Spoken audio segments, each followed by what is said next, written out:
সুপ্রিয় শিক্ষার্থীবৃন্দ, আসসালামু আলাইকুম ও আদাব এবং অন্যান্যদেরকে ধন্যবাদ জ্ঞাপন করে শুরু করছি আজকের অনলাইন ক্লাস। আমি মোহাম্মদ চান মিয়া, প্রভাষক, ভূগোল ও পরিবেশ বিভাগ, আদিতমারি সরকারি কলেজ, আদিতমারি, লালমনিরহাট। আজকের অনলাইন ক্লাসে স্বাগত জানাচ্ছি অনার্স দ্বিতীয় বর্ষের শিক্ষার্থীদেরকে। তাদের একাডেমিক পঠিত বিষয় হলো ভূমিরূপ বিদ্যা, যার বিষয় কোড হলো 2232-01। আজকের অনলাইন ক্লাসের আলোচ্য বিষয় যে প্রত্নতাত্ত্বিক ভূমিরূপ বিজ্ঞানের পরিধি, অষ্টম অধ্যায় থেকে যে প্রত্নতাত্ত্বিক ভূমিরূপ বিজ্ঞানের পরিধি নিয়ে আজকে আমরা আলোচনা করব। যে আজকের আলোচনার মূল বিষয় হলো যে প্রত্নতাত্ত্বিক ভূমিরূপ বিদ্যার পরিধি আলোচনা করো বা পরিসর আলোচনা করো, স্কোপ আলোচনা, সেটা আমরা করব। তো প্রথমে একটি শব্দ হলো যে প্রত্ন। প্রত্ন শব্দের অর্থ হলো প্রাচীন বা অনেক আগের, বা ইংরেজিতে হলো প্যালিও।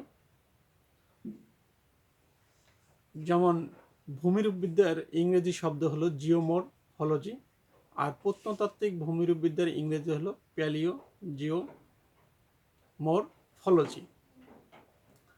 তো আমাদেরকে জানতে হবে যে প্রত্নতাত্ত্বিক এই শব্দটির দ্বারা হলো যে, যেমন আমরা সাধারণভাবে যে ভূমিরূপ বিদ্যার আলোচনায় বলি যে পৃথিবীর যে ভূপৃষ্ঠ আছে, যে ভূমি রূপ আছে, যে ভূমির যে গঠন প্রক্রিয়া আছে, এই বিভিন্ন প্রক্রিয়া বা ভূমিরূপের পরিবর্তন বা কাঠামো নিয়ে আলোচনায় ছিল ভূমিরূপ বিজ্ঞান। আর প্রত্নতাত্ত্বিক ভূমিরূপ হলো অতি প্রাচীন কালের যে ভূমিরূপ, সেটা অনেক আগে বা পরে যে ধাপে ধাপে যে বিভিন্ন পরিবর্তন প্রক্রিয়া হয়, যে ভূমিরূপের গঠন হয়েছে বা রূপের পরিবর্তন হয়েছে, এই বিষয় নিয়ে আলোচনাই হলো প্রত্নতাত্ত্বিক ভূমিরূপ। যদি আমরা বই পুস্তকের ভাষায় বলি যে পৃথিবীর ভূমি পুনর্গঠনের যে ঐতিহাসিক একটি বিবর্তন প্রক্রিয়াই হচ্ছে প্রত্নতাত্ত্বিক ভূমিরূপ। তাহলে আমরা সহজ কথায় যদি বলি যে পৃথিবীর ভূমি পুনর্গঠনের যে ঐতিহাসিক বিবর্তন প্রক্রিয়াই হচ্ছে প্রত্নতাত্ত্বিক ভূমিরূপ।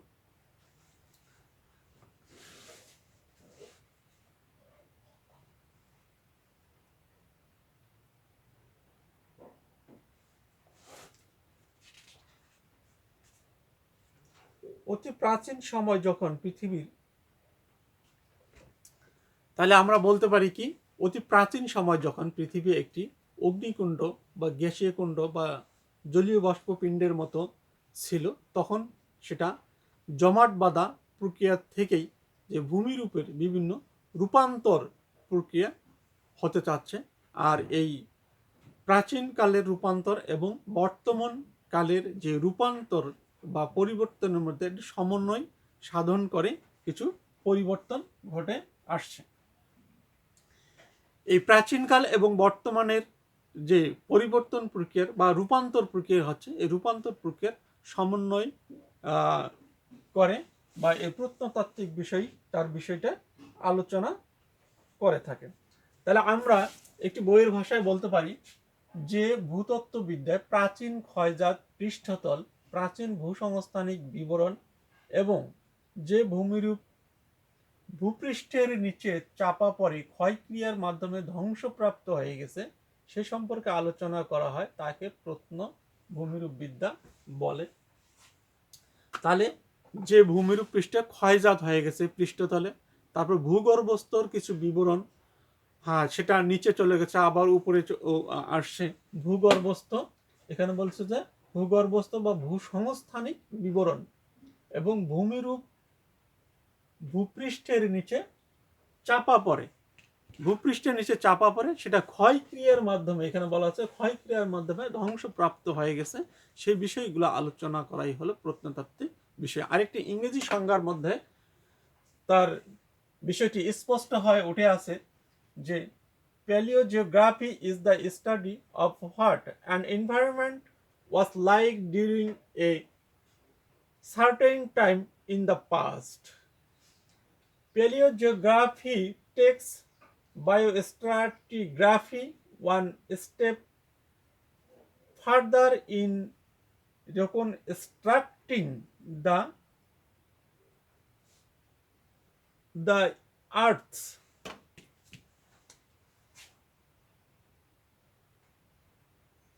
the Earth history. It can also include the study of human or cultural environment. তাহলে আমরা ইংরেজি সংজ্ঞার মধ্যেও তার এই প্রত্নতাত্ত্বিক বিষয়টির মানে একটি মূল সংজ্ঞা স্পষ্ট হয়ে ওঠে। তাহলে আর এই প্রত্নতাত্ত্বিককে সাধারণত তিনটি ভাগে বিভক্ত করেছে। এই প্রত্নতাত্ত্বিক ভূমিরূপকে তিনটি ভাগে বিভক্ত করেছে। একটি হলো পুরাতাত্ত্বিক নিদর্শনযুক্ত ভূমিরূপ বা স্মারক ভূমিরূপ, মাটির নিচে চাপা পড়া বা জীবাশ্ম বা সমাধিস্থ ভূমিরূপ যেটা হলো বারিড ল্যান্ডফর্ম, খননের মাধ্যমে তুলে আনা বা উন্মোচিত ভূমিরূপ যেটা হলো এক্সাম ল্যান্ডফর্ম। তাহলে আমরা প্রত্নতাত্ত্বিক ভূমিরূপকে যখন আলোচনা করতে যাব, এই প্রত্নতাত্ত্বিক ভূমিরূপকে তিনটি ভাগে বিভক্ত করা হয়েছে।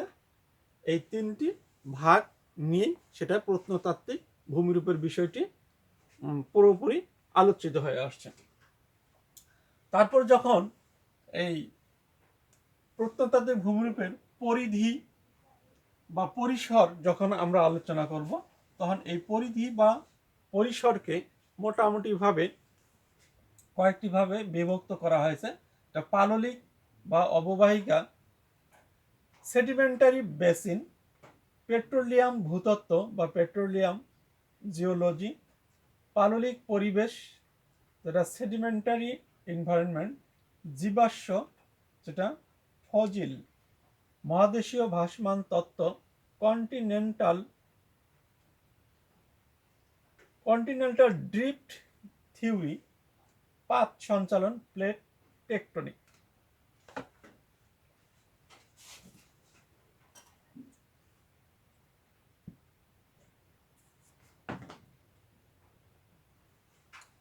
ড্রিফট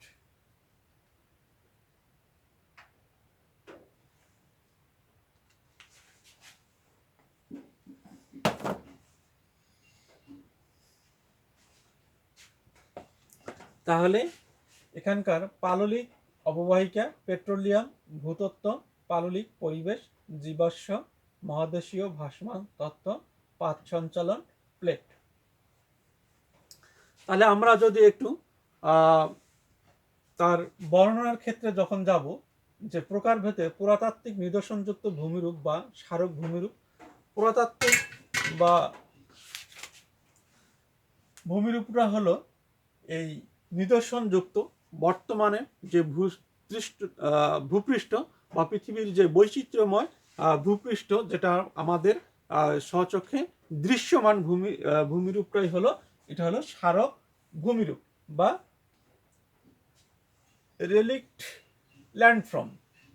আর মাটির নিচে চাপা পড়া বা জীবাশ্ম বা সমাধিস্থ ভূমিরূপ, যে এই পৃথিবী যখন একটি অগ্নিপিণ্ডের মতো ছিল, তখন যে জমাট বাঁধার পরে অনেক যে ভূপৃষ্ঠের যে গাছপালা অনেক কিছু যেটা ছিল সেটা চাপা পড়ে যাও, এবং ভবন্তরে যেটা তাপ এবং চাপ আছে, এই চাপে সেটা জীবাশ্ম অত্যন্ত কি এটা গ্যাসীয় অবস্থায় সেটা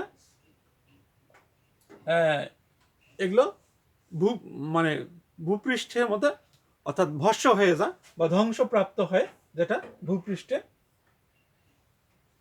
রূপের আকার গঠন করে। তারপর হলো খননের মাধ্যমে তুলে আনা বা উন্মোচিত ভূমিরূপ।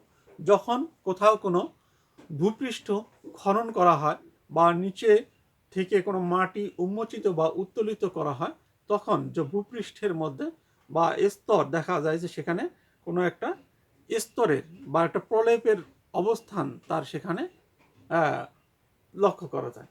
এই বিষয়টি হলো সেখানকার যে খননের মাধ্যমে তুলে আনা বা উন্মোচিত ভূমি। তারপর আমরা যদি পরিধি পড়ি, যে পাললিক অববাহিকা, পেট্রোলিয়াম ভূতত্ত্ব, পাললিক পরিবেশ, জীবাশ্ম বা ফজিল, মহাদেশীয় ভাসমান তত্ত্ব, পাত সঞ্চালন, প্লেট টেকটনিক গুলো আমরা আলোচনা মাধ্যমেই আমরা এই প্রত্ন বা ভূমিরূপ বিজ্ঞানের পরিধি সম্পর্কে জানতে পারবো। আসলে মূল কথা হলো যে প্রত্নতাত্ত্বিক ভূমিরূপটাই হলো যে এটা অনেক আগে বা অনেক প্রাচীন এর ভূমিরূপ হতে পারে, এবং সাম্প্রতিক বা অল্প কিছুদিন আগের সেটা ভূমিরূপের পরিবর্তন হয়ে সেটা প্রত্নতাত্ত্বিক ভূমিরূপ গঠন হতে পারে। এবং সেই বিষয়গুলো যে আলোচনা বা ধাপে ধাপে যে ভূমিরূপের যে রূপান্তরিত হয়েছে, এই বিষয়টি আলোচনাই হলো আমাদের প্রত্নতাত্ত্বিক ভূমিরূপের মূল আলোচ্য বিষয়। তো সুপ্রিয় শিক্ষার্থীবৃন্দ, তাহলে আমরা প্রত্নতাত্ত্বিক ভূমিরূপ বিজ্ঞানে ভূমিরূপ বিজ্ঞানের বা পরিধি বা পরিসর বা স্কোপ সম্পর্কে মোটামুটি জানলাম। তো এ পর্যন্তই আজকের ক্লাস এখানে শেষ করছি। সকালে সুস্থতা কামনা করে এখানে শেষ করছি। আল্লাহ হাফেজ।